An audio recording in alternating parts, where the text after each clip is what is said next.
Welcome back to the Dynasty Rewind YouTube channel. My name is Bob Van, and today we have a very special episode, kind of getting into a bit of an explain yourself situation with the CEO, Mike Bauer. How are you doing tonight? Bob, it is good to be here with you. It feels like forever since I recorded with you last. Yep, it's definitely been a minute or two. So today we're getting into the bare bones of Trey Lance and what you think about him. I know you've been adamant about where he was drafted and stuff like that. So digging into Trey Lance, should we be as hyped up about him in the NFL as people are drafting him at? It depends on what lens you want to look through first. From a fantasy lens, Jimmy Garoppolo is still there.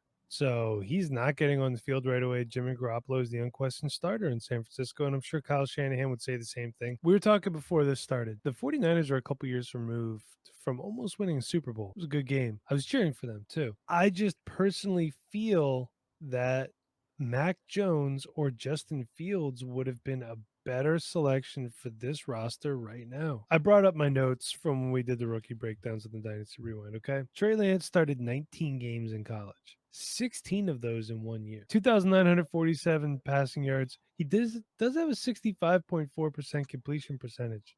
We'll get to that in a second. He did run for over 1,325 yards. So he's a really good runner. He's fast. He has decent pocket awareness. The guy has an absolute cannon for an arm, and I'm going to give him that. His footwork is okay, just okay. He does need to set his feet better. He throws really well on the run. I'll say that. Very raw.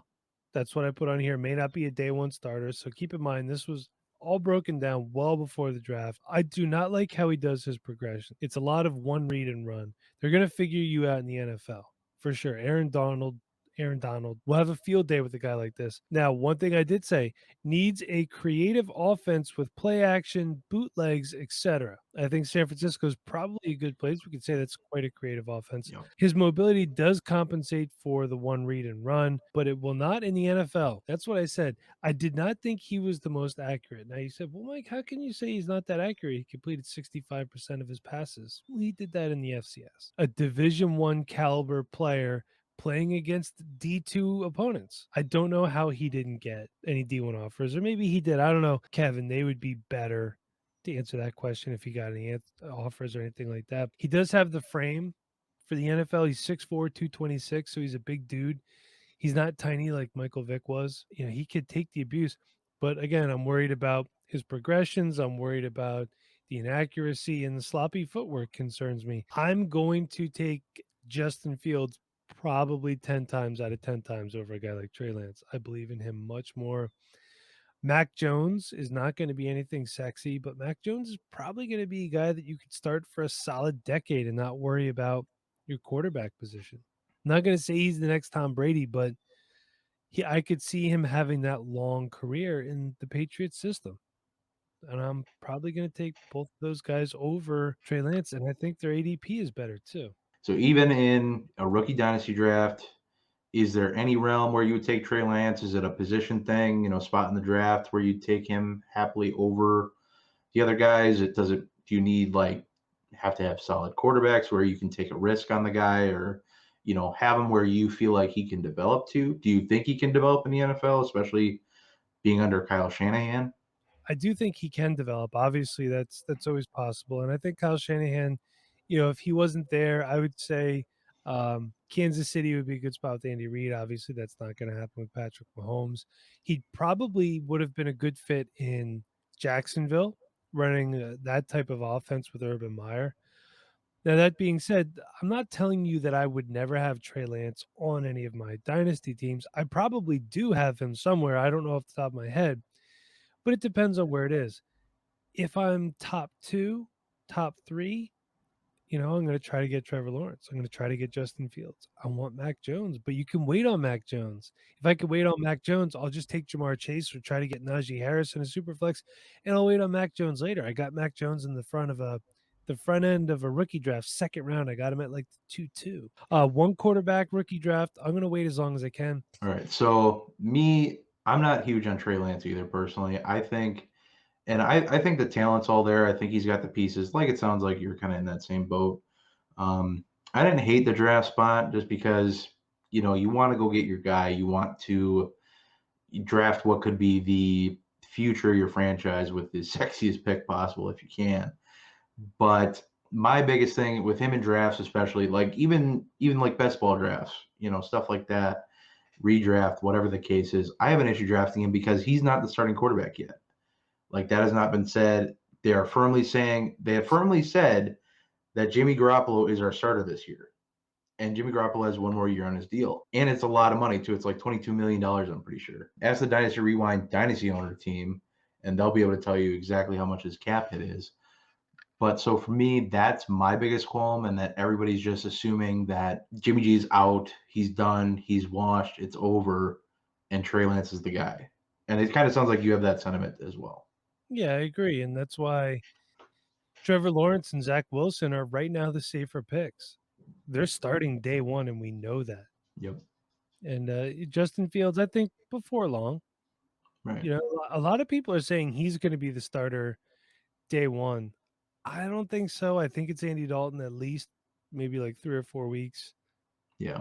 I'm kind of in that same boat as well, where like I have a ton of Justin Fields shares. I got him in about every league I could. In one league, I got Trey Lance just to differentiate a little bit. But I'm just worried that Coach Nagy's dead set, like, oh no, we're gonna start Dalton he's our starter. Think about it this way. Here's a reason why maybe I just kind of put this together now. Here's another reason why I'm lower on Trey Lance than other people's. His skill set's different, it's better, but he's basically Jordan Love. He's being drafted, overdrafted, maybe some could say, like I do, with no clear shot at starting. I would say that the only flaw in your argument is the level of quarterback that Jimmy G is versus Aaron Rodgers. But you talked about the cap, you talked about the That's hit. it, right? Sure, yeah, It's obviously these are things that play into it. that's fair. Yeah, that's a good point. Like I said, It could be 2 years until Trey Lance steps on the field. And at that spot, you could have taken Javonte Williams, you could have taken Jamar Chase. no, So, I feel like people get Pitts, trapped into, oh, it's super flex. I need to take a quarterback right here. Look, in a single quarterback league, I had the 1-7 and I took Trevor Lawrence. People said I was stupid, but I wasn't because there was a massive tier break. Najee was gone. Javonte Williams was gone. I didn't like the wide receivers that were on the board right then and there. So I made my team better as a whole. Yep. No, well, and you bring up a really good point with the whole like getting locked into drafting a quarterback just because it's super flex. I did a super flex mock that I'll link right up here, not getting roped into drafting a quarterback just because it's super flex. The whole thing is, even in a mock draft, when you go into a mock draft, you should not be drafting in that world. You should be drafting using a team that you have, like, hey, this is the team, this is the rookie draft. Get as close to the draft spot as you can, get the same picks if you can. A lot of times that's difficult because you trade picks get all over the place, but at least start with your one at where you're drafting in the first round if you can, or get close. And then basically see where players follow you. But don't draft quarterbacks in a super flex just to draft quarterbacks in a super flex. Like draft quarterbacks in a super flex because you need a quarterback on your team you're drafting for. You should do probably at least 5 to 10 mocks per team, in my opinion.